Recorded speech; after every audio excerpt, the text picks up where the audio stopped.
Hello. So I've been in Japan now for about 2 days, I think. I'm not sure. It's been a little bit rough, but God's been taking care of me. I, got to the airport and I was so concerned about getting through customs and getting the train that I completely forgot to exchange my money. So I got on the train. Thankfully, it was the right one. Then I was seeing that the numbers on the stops decrease, and I was like, oh, I think I'm going the wrong direction. And I asked the girl sitting next to me if I was in fact going the wrong direction, and she was like, no, it's the stop after this one. And so I was like, okay, and thankfully she was right. So I got off at the right stop, and then I had to ask for directions to the hotel, and I got there safely, but I had to ask directions again along the way because I was just not sure.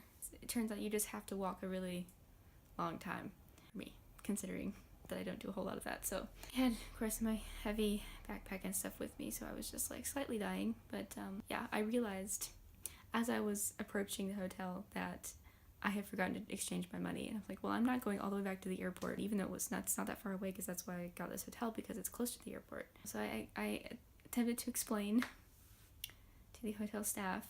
Some of my conversations here have been like a mix of Japanese and English, like kind of pieced together, because I'm not fluent enough in Japanese and they're not fluent enough in English.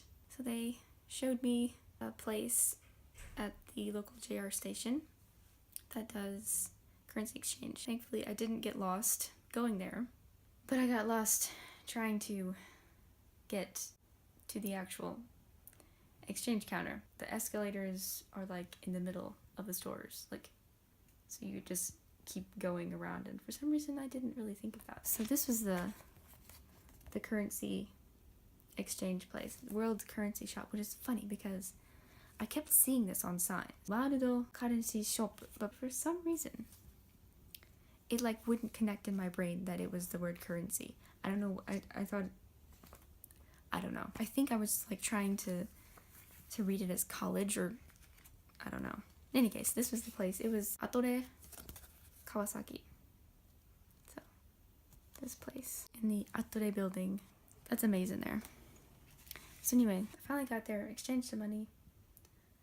Almost got lost leaving, but thankfully I was like, no, wait, escalators. Like, everybody's been really nice and helpful and everything. So there's as I was leaving, there's this one guy in passing. He was just like, busu, which is like ugly. I was just like, yeah, I just got here and I don't care. People say stuff like that. It shows more about them than it does you. And I literally was just trying to survive.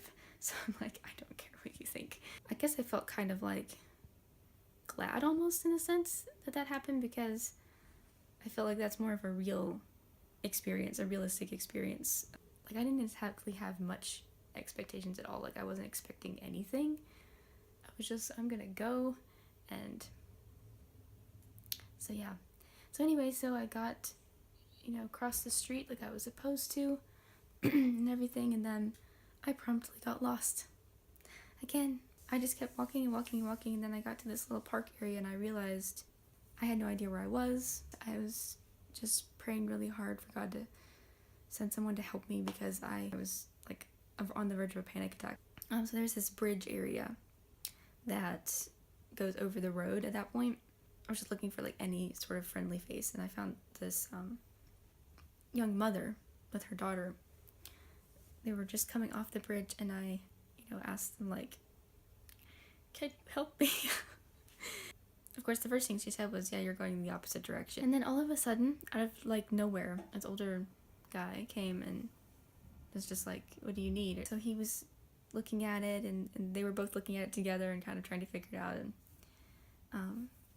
And then he was telling me kind of where to go and stuff, and some of the landmarks, and I was surprised because he had really good English. He was speaking in Japanese and English, but he had a pretty good command of English, and I was like, oh, this is such a blessing, because like I can understand Japanese, but when you're really scared, it helps to have someone speaking your native language helping you.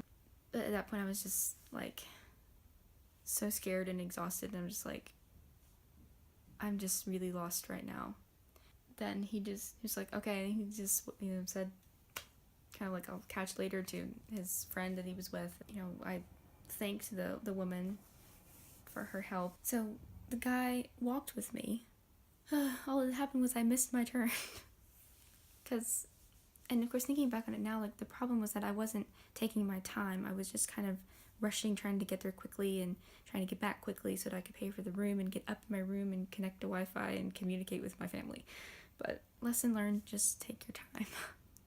It was really nice because he was just talking to me, and it kind of helped calm me down a bit. He was asking me, like, you know, where I was from and when I arrived in Japan, and so he says that he knows Tennessee, which is nice. He asked me like why I like Japan and things like that, and like one of the first things I actually ended up saying was that the people are really nice, which was interesting. That was the first thing I said, because typically I'll say like, oh, the anime or the manga or whatever, but yeah, I think perhaps God was choosing my words for me, so I'm grateful for that. So as we were going along, he was pointing out different landmarks, and he started explaining some of the history of the city, and said that there's a historic road in the city, which is Kawasaki City in Kanagawa Prefecture, which is like basically a part of Tokyo, like suburb area out in the outskirts kind of. But there's this road that he said was built over 400 years ago. It was, I think, the first road to go from Tokyo to Kyoto. So it's called the Tokaido Road. So that was neat, and he like showed me some of the kanji on a sign and was pointing out stuff like that to me. And then he showed me a museum. They found an English one for me. So this is the Tokaido Kawasaki Shuku Koryukan. Like history of the Tokaido Road and the city and stuff, and about the museum itself.